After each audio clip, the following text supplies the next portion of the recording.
AOC pushing something 2 days ago. So, Gulf of Mexico. Yeah, Gulf of Mexico, one of the big things of the day, one of the environmental disasters that have occurred in the past few days. The Gulf of Mexico is on fire. A part of it is on fire, basically. The result of this is because sometimes oil companies fuck up. They fuck up really hard and they, want to hide it. But now a pipeline ruptured next to a oil refinery and now it's burning. It's burning the damn ocean. Looks like something out of Hades. Looks like something out of Greek mythology right now. Now, it puts another light on the oil industry. And why is that? Why is it putting another light on the oil industry? That's because, really, a lot of Americans, a lot of Republicans are supporting this kind of shit. A lot of Republicans are supporting this kind of shit. And it's really hurting the environment. And we can see here, as one example of why we should turn to green energy. And that's why the Green Deal is so important. It's really important that we pass the Green New Deal because of this shit that happens. Oil companies fuck up. They do fuck up, but their fuck ups are a lot bigger than the fuck ups of other companies because their companies actually impact the environment heavily. And for the Gulf of Mexico, right on the coast, where many significant amount of people live, in New Orleans, Miami, they're going to be affected by this. They're going to be affected by this. They're going to be affected by what's going on in the Gulf of Mexico. So, let's get into what it is. Let's get into why it's such a big issue and why there's such a big deal about it.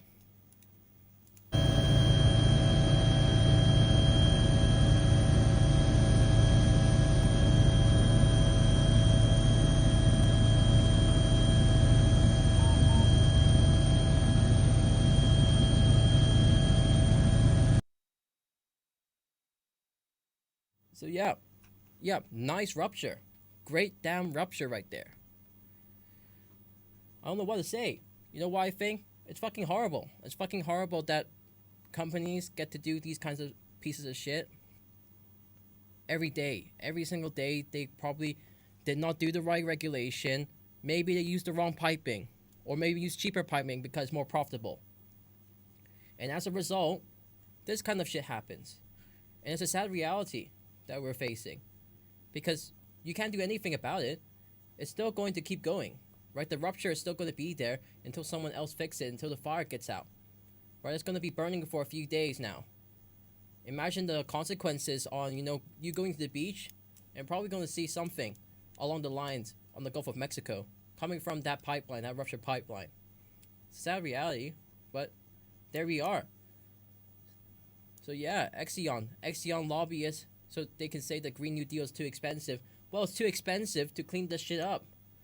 Maybe the government, maybe the U.S. government will be spending less on trying to clean up oil spills and cleaning up this kind of shit if maybe they pass a Green New Deal and then actually provide a maintenance for actually green energy. I don't know. It's just a little ask. Just something. Just a little crumb. Just give us a little crumb. Right? If America is this great, then why does this happen? Why does private businesses get to do this kind of shit on a daily basis in America's backyard? And not only in America's, in Mexico's backyard. Imagine the Mexican people, what they will feel about this, right? They are not in the control of this. Many Mexicans are not in control of this, and probably they'll see a good load of oil coming onto their shores as a result. There's nothing you can do about it. It's not great. It's not a good thing. And it's a sad reality. It is very sad that these kinds of things happen. I don't know why they happen, but they do happen nonetheless. So, let's get into other things. Let's get into what AOC says about this crisis. Because it's a very big crisis. And it's a sad crisis nonetheless. So let's get into it. Let's see what she has to say. She put out this tweet. It's a nice brief tweet, but she has commented more on what this is and what this entails for the constituents and also the people of America. That they have access to influential members of Congress who then take these conversations that they have with corporate lobbyists and then try to package them as bipartisan or objective it's shameful. It's shameful. And I think that it brings a lot of shame to our work as public servants. What is also, I think, particularly explosive about this is that a lot of people believe and already have an idea that there is this dark underbelly. There is an understanding that there is a dark underbelly of Washington that works this way. Rarely do we see it exposed in real time of current legislation right before us in Congress. We usually discover all of this years afterwards, and to see it admitted to right now as there is a reconciliation bill and a bipartisan infrastructure bill before the House that deeply undersells on climate and deeply fails in meeting the scale of the crisis. And to know that this isn't just about people trying to strike a deal, but that there is direct access that ExxonMobil is bragging about to potential clients, and their ability to do this is, I think it's explosive. And So yeah, it is an explosive ordeal. What I think is that that's the flaw of liberal democracies. That's the flaw of liberal democracies in the West, is that somehow, in some way, in some form, there's always someone in the private sector that controls the public sector in some different way, either through bribes, through lobbying, through fundings of campaigns. People with money basically have all the power. That's what happens in a capitalist democracy. That's what happens in the liberal democracy as well. Somehow, no country on this planet who has a liberal democracy has figured out how to fix it, how to fix this kind of problem. The infiltration of private businesses and unelected officials in the American system. Somehow we have that big flaw, and this is not only for America. This is also for the rest of Western Europe and also for other countries that have taken on a Western style of democracy. That's something that needs to change, and that's something that needs to happen now. Because we can see here, when it comes to very, very sensitive issues, like in the environment, and issues that there's a clear right and wrong, we still have arguments. Large arguments, in fact, trying to find a middle ground, as they call it, but that excuse is not valid because they're in the hands of oil businesses and the automotive businesses.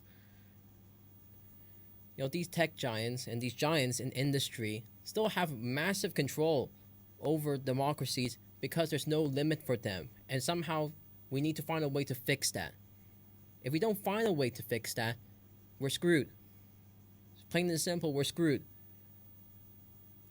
All the incompetency about government, everything that you see on the news about corruption, all comes from people, politicians, being incompetent, being greedy, and not serving the people and serving their own self-interest and own wealth. And that's the issue. That is the big issue of today's world, today's democracies. And I think she'll explain it a lot more. it says everything right there. This idea that he has weekly check-ins with Senator Manchin, I mean, how does that make you feel? That is the problem, is that people don't think that their elected officials serve them first and answer to them first. There is a widespread crisis of confidence and crisis of faith in our institutions because they think that the majority of elected officials answer to corporate lobbyists first and their constituents second. And that is not a democracy. That is, call it whatever you want. It's aristocracy, oligopoly, it's all of these things. Were you surprised, as you mentioned there, that it was actually going on in real time as this critical legislation is attempted to be passed with COP26 coming up? That on the one hand you have companies like Exxon talking all about renewables and green and the future and working towards that, and then on the other you see the raw truth of how they view it.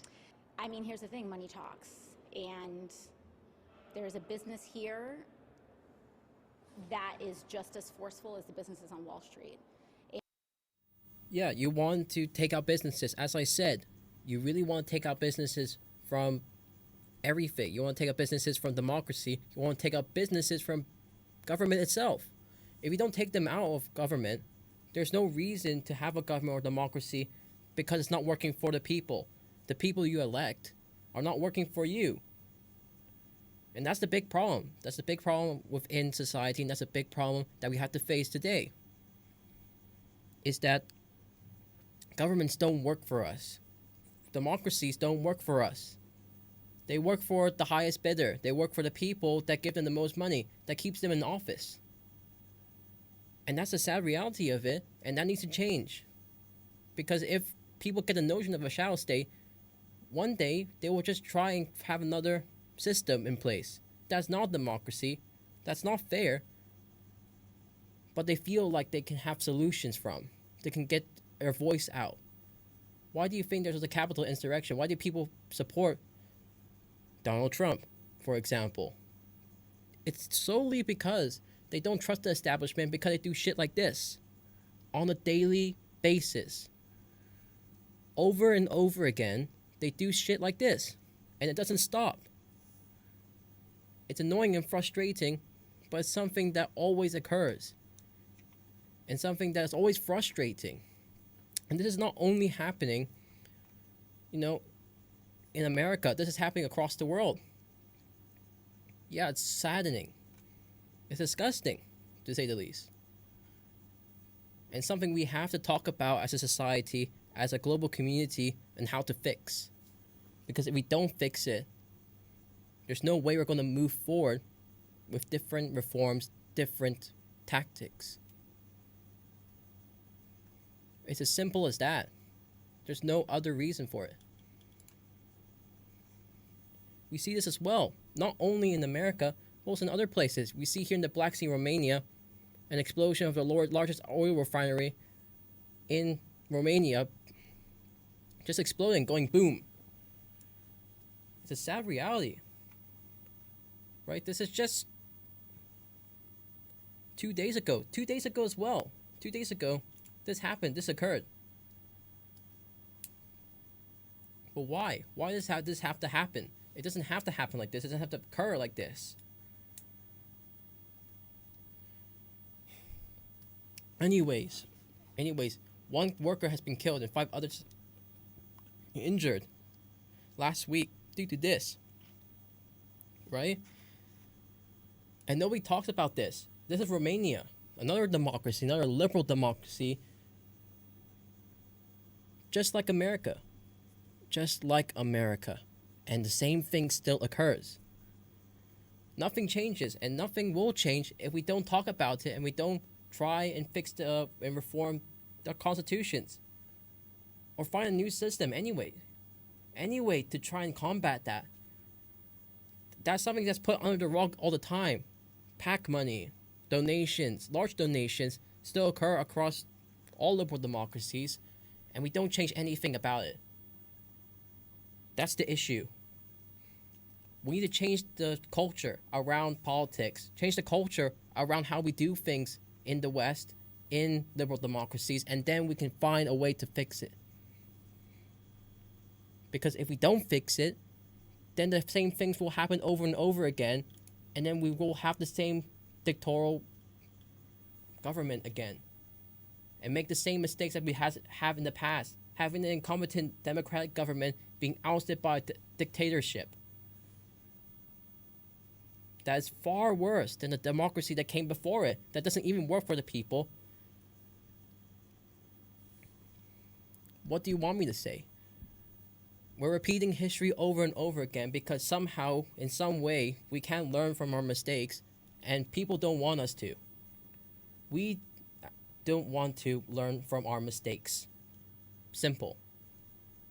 I was a big proponent, a big believer that we can change history because we looked at past history.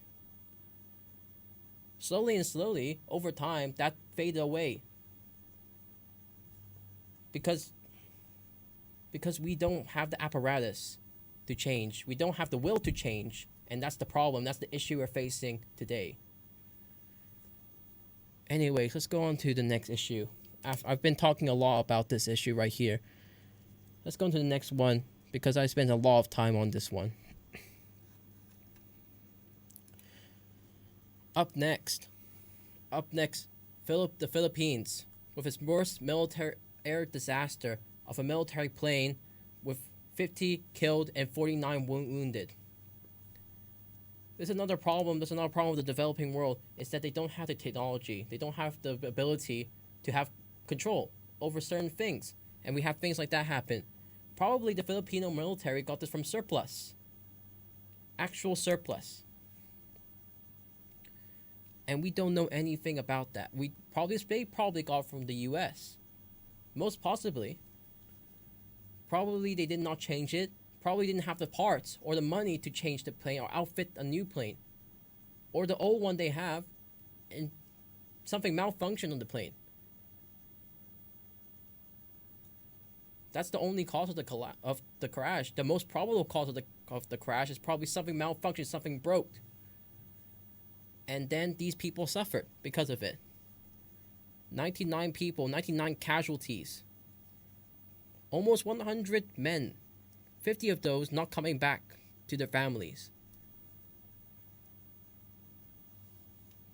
That's the reality. That's the inequality we see in the world. This is not only just a problem of, it's a tragedy. It's a tragedy because countries do not have enough money to supply people, to supply these things. It's a sad reality that we're facing today. Today across the world, that countries are unequal. Countries don't have enough money to fund themselves, to protect themselves, to improve the lives of their citizens. We get things like this happening, and then we go about our day because we don't realize that this is a part of a wider global problem with inequality within different countries. That some countries with a lot of power bully other countries and basically, as a whole, pushes them out of the global community. It's something that is not supposed to happen. Something that should not happen. Let me rephrase it. It should not happen. But it still happens on a daily basis. It still happens on a monthly basis and a yearly basis. It's unfortunate. So I'm going to spend just that amount of time on it. Because it is a very short topic. But it's a very important one as well. Inequality still raises the economy. We need to close the gap on inequality, or else we're not going to solve the problems that we have on the global scale. We need to do better. Doing better doesn't mean, we need to, aid people, aid all of these people. No. It just means we have to give them the ability to grow. Not hold them back because of our own personal interests, but actually let them grow their economies. Improve their people's lives. And then maybe we can somehow progress forward with what we are as a global community. That's all I'm asking. All I'm asking is that we take some time out of our day to be more considerate to people on other parts of the world that are not fortunate as us. It's as simple as that. Nothing more, nothing less.